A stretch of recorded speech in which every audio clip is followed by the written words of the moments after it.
I know if y'all had proof of me robbing somebody, we wouldn't even be talking. Y'all would have cuffed me. I would be charged with it. That's what I know, bro. That's what I know. Look, I ain't know your side of the story.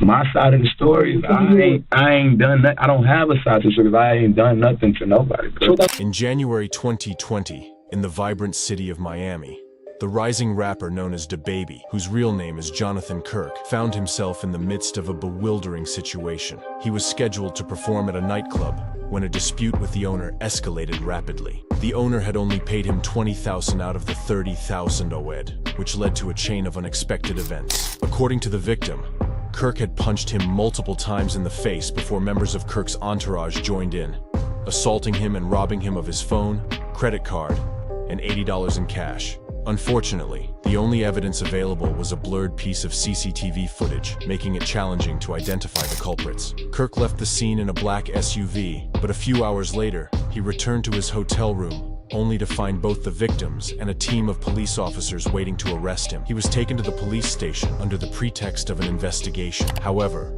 what unfolded in the interrogation room would be far from straightforward. Jonathan Kirk, known as DaBaby, used his time in the hot seat to showcase his ability to remain tight-lipped, challenging the detectives at every turn. What's your full name?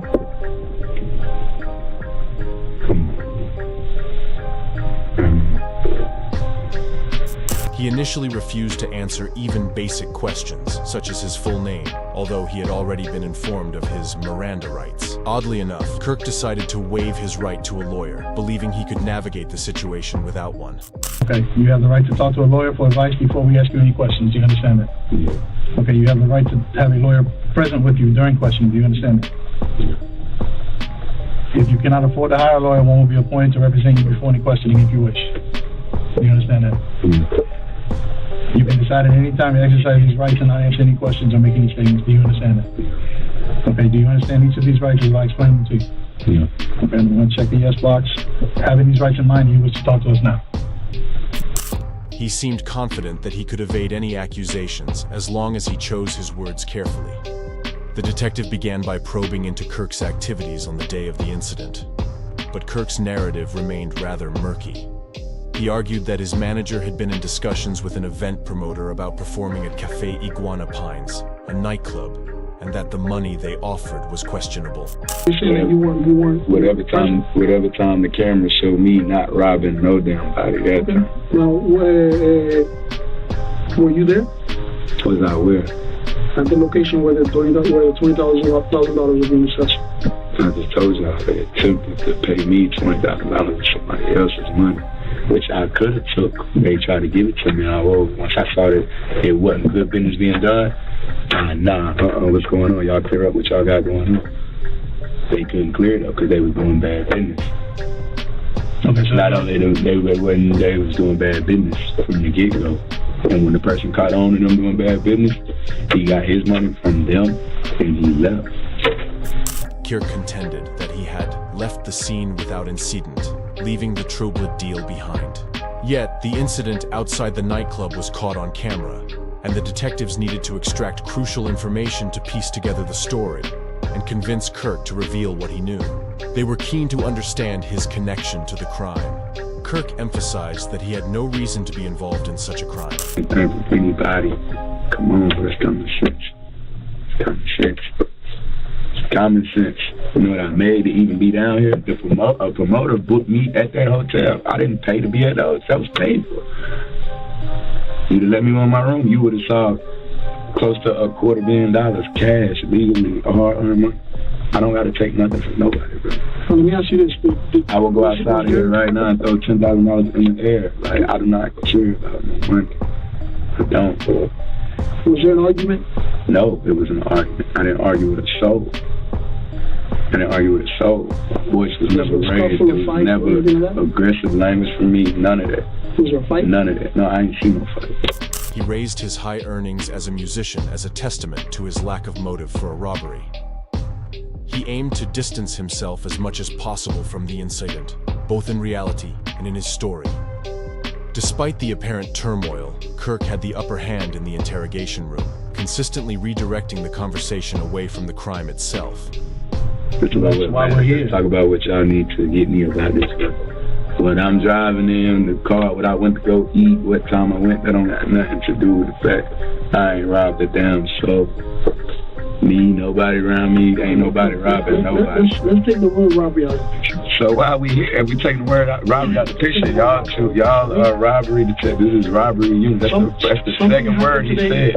That's the second word he said when he came in here. Robbery. Come on, bro. Okay, listen. He told me he asked to question me about a robbery when I walked in my hotel. Robbery.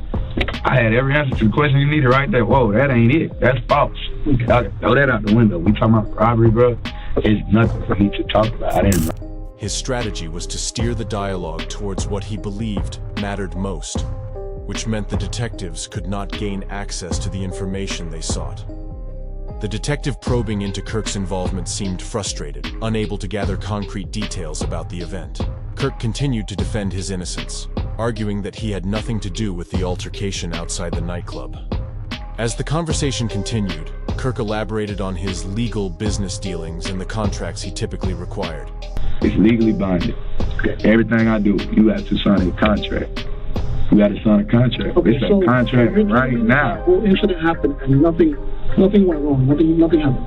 There was no... Not to my knowledge. There was no fight. There was no scuffle. There was no... I ain't fighting nobody. Bottom line. That should be high I am. I ain't fight nobody. I ain't take nothing from nobody. Them the only two questions is that I should even be getting asked for. So why would someone say that you did? You gotta bring him in here, ask him that. Bring him in here. But it don't matter. Regardless of what y'all got going on, see, this is why you do business the right way, which is not the way they was doing it. His name's on the contract, bro. So I'm gonna sue him anyway. What was his name? I'm gonna sue him anyways. Whoever y'all talking to. He aimed to paint a picture of himself as a successful artist who had no reason to commit a petty crime. He emphasized that the event's organizer was involved in dubious dealings and that he had distanced himself from it. Despite the unclear situation outside the nightclub, Kirk's approach made it difficult for the detectives to press further. I know if y'all had proof of me robbing somebody, we wouldn't even be talking. Y'all would have cuffed me, I would be charged with it. That's what I know, bro. That's what I know. I ain't no fool. Your side of the story. My side of the story? I ain't done nothing. I don't have a side of the story because I ain't done nothing to nobody. In a pivotal moment, Kirk asserted that, had the police had any proof of his involvement in a robbery, they would not be sitting there talking to him. They would have arrested him outright. It was a significant point in his favor, highlighting that he was aware of his rights and the potential consequences of his situation. However, Kirk's calm and confident demeanor during the interrogation was surprising, as he refused to invoke his right to remain silent or request a lawyer. It was a risky move, given the seriousness of the allegations. The detectives decided to step out of the room, leaving Kirk alone. It was a standard strategy to allow anxiety to build within the suspect. However, Kirk, with his unyielding attitude, remained unfazed, even managing to fall asleep while awaiting their return.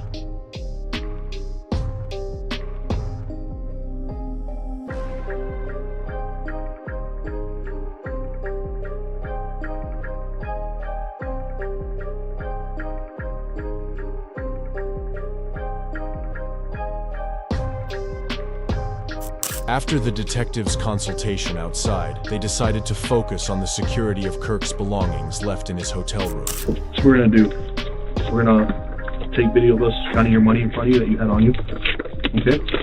And then we're gonna have you take all your jewelry off too, lay it on the table, and we're gonna take video of that, and then we're gonna turn it on to property.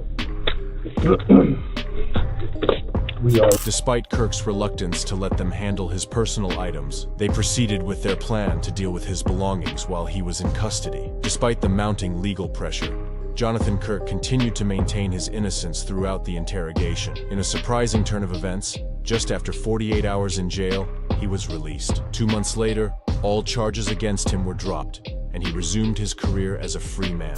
In this unusual case, Jonathan Kirk, known as DaBaby, demonstrated his ability to navigate a complex legal situation with confidence and poise. While his behavior may have been unorthodox, it ultimately led to the resolution of the charges against him.